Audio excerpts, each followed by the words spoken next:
¿Estás ahí? ¿Estás a bordo de AM550? ¿Estás a bordo de 24/7 Noticias? ¿Salimos? Viaje al puerto de la noche. El pasaje que nos merecemos a esta hora. En esta noche, en esta vida. Subite que nos espera lo mejor. Viaje al puerto de la noche. Conduce el escritor y periodista Sergio Sarachu. Estamos en el Chaltén con 5 grados bajo cero de sensación térmica. Mucho frío en esta época en Santa Cruz. Ingeniero Daniel Rodríguez, buenas noches. Gracias por recibirnos a esta hora. Buenas noches, querido Sergio. Buenas noches, estimada audiencia de AM550 Neuquén. Daniel. Termino de hacer el viaje imaginario desde el Chaltén al puerto de la noche. Exactamente. Y aquí estoy con ustedes. Daniel, fue más o menos así, ¿no? Después vamos a entrar en detalles. ¿Por qué lo pensaste? ¿Por qué lo ideaste a El Chaltén? Pero yo tengo la versión de que fue una mañana que subiste y viste todo desde ahí arriba y dijiste, este es el lugar. Sí, efectivamente, esa mañana fue el 14 de abril de 1984 y fue como resultado de una cantidad importante de viajes a la zona en que me fui situando, pero recién comprendí los problemas que giraban en torno al lugar. Para eso vamos a recordar sucintamente que en 1965, es decir, en noviembre de 1965, tuvimos un primer incidente fronterizo con irrupción de personal de Carabineros de Chile dentro del territorio argentino y plantando la bandera de ese país. Ajá. En aquel entonces, las autoridades, al tomar conocimiento, a través del señor presidente de la Nación, que en aquel momento era el doctor Ilia, dio orden de expulsar a los intrusos. Y así se hizo. Pero ahí no termina la cosa. Bastantes años más adelante, en 1981, leyendo el diario La Razón, me entero de que un grupo de topógrafos y agrimensores habían hecho pie en territorio argentino nuevamente para hacer levantamientos topográficos. En ese caso fueron detectados por Gendarmería Nacional, que capturó a algunos de ellos, otros huyeron en un helicóptero, pero todas las actuaciones fueron llevados en calidad de detenidos a la ciudad de Río Gallegos porque no pudieron explicar qué era lo que hacían en nuestro territorio, ni con qué derechos estaban haciendo lo que estaban haciendo, y todo eso quedó documentado en el Juzgado Federal de Río Gallegos. Ya más adelante, y debido al que se terminaba el conflicto limítrofe por el Beagle, vi con claridad que esto iba a ser el paso siguiente. Claro, porque le vamos a recordar, Daniel, a la gente más joven, que el conflicto por el Beagle fue a un laudo y finalmente quedó para Chile por 2 o 3 cuestiones, ¿no? Una de ellas es que estaba habitada por chilenos, esa región que estaba en litigio, ¿verdad? Exacto, exactamente. Y vos viste esta zona en peligro. exactamente, porque era evidente que terminado el diferendo del Beagle, Pinochet venía por más. Entonces me puse a averiguar qué era lo que estaba pendiente de delimitación y encontré con fuentes de primera mano geográficas cartas chilenas que marcaban como territorio propio todo lo que es nuestro y fundamentalmente teniendo en cuenta el principio que rige los límites entre Argentina y Chile, que es el principio bioceánico, es decir, la frontera debe pasar por las más altas cumbres de la cordillera de los Andes que dividen aguas. Claro. Es decir, todo lo que escurre hacia el Pacífico corresponde a la República de Chile y todo lo que escurre hacia el Atlántico pertenece a la República Argentina. Claro. Con ese concepto pude establecer que el último punto fijado era el hito número 62, que está en la costa norte del lago San Martín O'Higgins, sí. Y a partir de ahí estaba todo en nebulosas y las pretensiones de Pinochet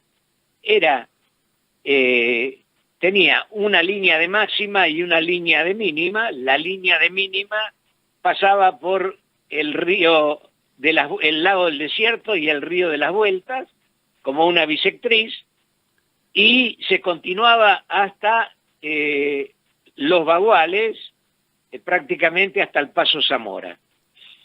Esa superficie representaba la friolera de 1.300.000 hectáreas aproximadamente, y en ella se incluía la totalidad del Parque Nacional Los Glaciares, pero además también tierras de pobladores argentinos de uso pastoril.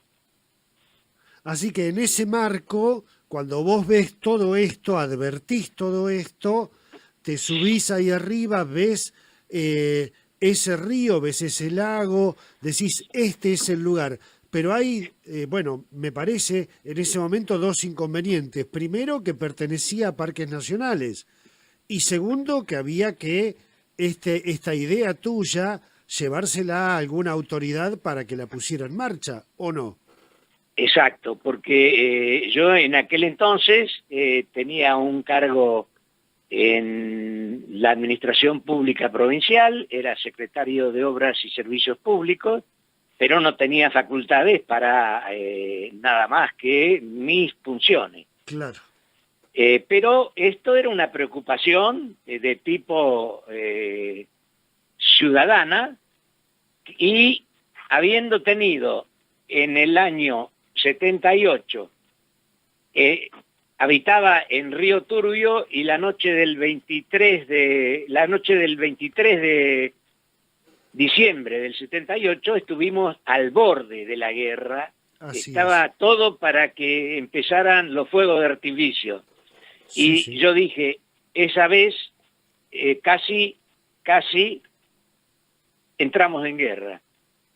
Hay que encontrar otros paradigmas y otras soluciones para resolver de manera estratégica sin llegar a los conflictos. Y entonces se me ocurrió que, aplicando la geopolítica y aplicando la geoestrategia, fundar el pueblo, crear el pueblo, construirlo y fundarlo en un punto clave en el que se juntan la confluencia del río Fitzroy y el río de las Vueltas, y que delimita un estrecho desfiladero que es el único lugar por el que se puede pasar con un camino en 80 kilómetros a la redonda. Exactamente. Entonces, mi idea fue taponar ese desfiladero de forma pacífica, creando un pueblo que tuviese una plaza, una iglesia, un mástil, una escuela, casas de gente normal trabajando y en la plaza chicos jugando. Claro. Esa es la mejor manera de consolidar soberanía en una zona que estaba un poco descuidada. Claro. Daniel, Bueno, otra versión que yo tengo, ahora vamos a continuar con lo que fue este proyecto tuyo, pero yo tengo la versión, viste que a veces uno dice es un proyecto en el aire, pero yo creo que fue en el aire que vos este proyecto se lo presentaste al gobernador, al vicegobernador y a todo el gabinete. sí, exactamente. Yo seguí elaborando a partir de ese día que tuve la vista de la solución. No tenía facultades para hacerlo, pero seguí elaborando y juntando documentación, y así empezaron las casualidades a superponerse. La primer casualidad es que en el diario La Opinión Austral, un mes y algo después, un poeta santacruceño y escritor, Calismonti Núñez, publica un cuarto de página con la descripción del Chaltén, que es el verdadero nombre del cerro, Claro. y la mitología Aoniken, que Aoniken significa gente del sur, eran los tehuelches del sur, y todas las componentes espirituales que ellos le daban al cerro. Esa fue la primer casualidad. Casi un mes después, en los primeros días de mayo del 84, leo en un artículo del diario Clarín que Parques Nacionales le cedía tierras a la provincia de Neuquén en el Parque Nacional Lanín para construir un barrio de vivienda. Ajá. Eso más reforzó mi idea, porque yo dije, en Neuquén, que yo conozco bien, no hay ningún conflicto limítrofe pendiente. Entonces, con más razón, en este, que está todo el Parque Nacional en juego, no se van a negar los de parques a cedernos las tierras. Claro. Entonces seguí documentando, y unos meses después me toca ir en vuelo hasta Pico Truncado, porque el gabinete provincial en pleno se iba a constituir en la zona norte santacruceña para atender las inquietudes y necesidades de los pobladores de esa gran región. Entonces me dice, tiene que estar a tal hora, vamos en avión. Bueno, perfecto. Entonces junté todos los elementos que yo tenía en cartografía y antecedentes históricos y me subí al avión pensando que por ahí se me daba la oportunidad de presentar la idea. Efectivamente, después de 2 horas de vuelo, el avión era hélice y bastante lento, el gabinete terminó de hablar y se hizo una calma chicha. Entonces yo aproveché esa calma chicha y le pedí permiso al gobernador, que era el doctor Puricelli, para presentarles una idea que podía resultar más que interesante. Efectivamente, me dijo, bueno, dale, adelante. Entonces, en el avión estaba todo el gabinete, más el vicegobernador, el gobernador y algunos diputados. Desplegué todo el material, pegándolo con cinta scotch en las paredes del avión y en las butacas, y comencé a explicar la idea. La idea era fundar el pueblo para evitar una guerra. Claro, echar raíces argentinas. Fundamentalmente un conflicto. Claro. Y salvar una porción muy importante de territorio que era la friolera de 1.300.000 hectáreas nada más. Totalmente. Bueno, a medida que explicaba algunos de los presentes que conocían la problemática, se fueron plegando a la idea, y el más ferviente fue el doctor José Porto, que era abogado y ministro de gobierno, que me apoyó y me secundó en la idea, y entonces empecé a darle forma ya, diciendo que teníamos que recuperar el nombre original del pueblo, tenía que ser el Chaltén, porque era el nombre de la montaña para los tehuelches. Totalmente. Porque el Perito Moreno le había cambiado el nombre para congraciarse con la corona británica, pensando que iba a laudar a favor nuestro. Jamás los británicos laudaron nada a nuestro favor. Y bueno, así las cosas, entonces ya estaba el nombre, y yo había hecho un bosquejo con todas las calles y los nombres de las calles, y presenté la idea como los nombres de las calles eran nombres de flores, plantas y animales de la región, Claro. porque yo consideraba que el culto a la personalidad a través de nombres de personas en las calles nos lleva siempre a una antinomia que nunca termina. Totalmente. Estuvieron todos de acuerdo, bueno, y así entonces me autorizaron. Cuando llegamos ya al aeródromo de Cañadón Seco, que es una localidad cercana a Pico Truncado, ya tenía la aprobación para meterle mano a la idea y avanzar con el proyecto. Espectacular.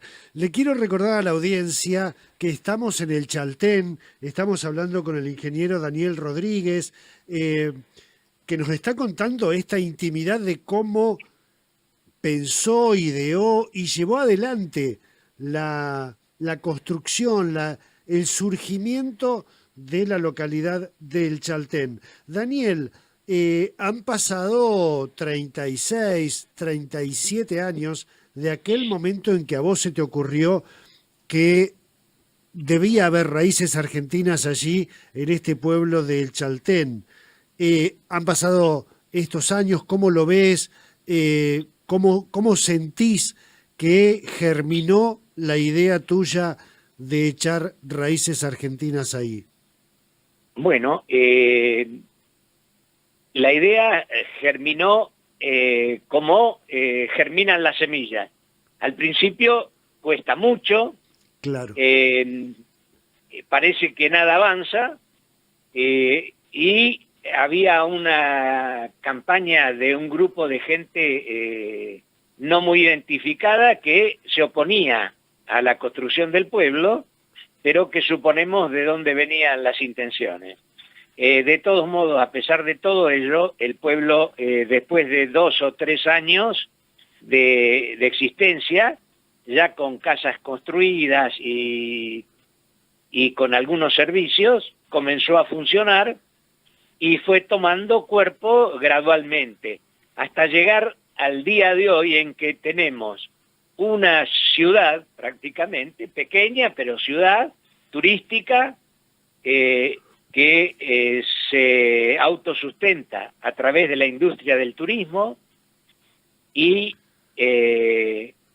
ya tenemos el grado de municipio, Ajá. porque superamos los 1.000 habitantes hace varios años, y en este momento tenemos una planta permanente de habitantes entre autóctonos, entre gente nacida aquí y gente que ha venido de todos los lugares del país, de aproximadamente unos 1.600 personas. Pero además, en plena temporada turística, como logramos la categoría de capital nacional del trekking, porque es el lugar por excelencia con senderos de trekking dentro del Parque Nacional de los Glaciares y también fuera de él, llega a haber alrededor de 5.000 turistas alojados. Bueno, lo más importante es que el pueblo es joven, pujante, con sangre joven, que retoma la posta para seguir adelante, con ideas renovadoras y bueno, con todos los inconvenientes propios de una criatura que nace y llega a la mayoría de edad. Lo importante y fundamental es que logramos erradicar de manera definitiva la hipótesis de conflicto y hoy no hay nadie que cuestione la identidad y prominencia del Chaltén. Daniel, de mi querido Chaltén. Daniel, yo la verdad que me quedaría escuchando esta historia toda la noche, porque uno no siempre tiene de primera mano la posibilidad de hablar con alguien que soñó un lugar y ese lugar lo está disfrutando ahora con este presente y el futuro que tiene el Chaltén. Cuando vos caminás las calles del Chaltén, cuando estás allí, debés sentir un orgullo muy íntimo de que esto lo miraste desde ahí arriba cuando no era nada, ¿no? Claro, por supuesto. Lo que pasa es que hay tantas anécdotas y detalles que relatarlos todos en pormenores llevaría mucho tiempo. Claro, y claro. Y no es parte de lo que podés vos proyectar en tu programa. Pero ya volveremos, no solamente... Eso, a menos que sea en etapas. Ya volveremos, no solamente para hablar de esto, Daniel, también podemos aprovechar la estadía en el Chaltén y hablar de arte, hablar de joyas, hablar de una artista plástica excelente que hay por allí y que vos la tenés ahí cerca y que nos ha dado una gran mano para esta entrevista. La tengo aquí... tomados de la mano. Bueno, vamos a volver por ella dentro de un tiempito, ¿te parece? Perfecto, perfecto. Bueno. Totalmente de acuerdo. Bueno, yo les agradezco mucho la atención dispensada y espero que puedan darle difusión. Muchísimas gracias, Daniel. Un abrazo grande. Un abrazo grande, Sergio. Saludos para todos los oyentes. Muchísimas gracias. Estábamos en el Chaltén con una persona increíble que es el ingeniero Daniel Rodríguez, que fue el que se subió a un cerro y dijo: esto tiene que ser de Argentina, no puede estar en dudas que es nuestro y para eso hay que hacer aquí un pueblo. Han pasado 36 años y tenemos allí el Chaltén, uno de los pueblos más jóvenes no solo de la Patagonia, sino también del país. Muchísimas gracias al ingeniero Daniel Rodríguez, a su esposa, muchísimas gracias a Alejandro Ariz Navarreta de Río Gallegos que nos pasó el contacto y también a quienes nos han acompañado en esta transmisión por radio, por televisión y en vivo por Facebook. Viaje al puerto de la noche. Conduce el escritor y periodista Sergio Sarachu.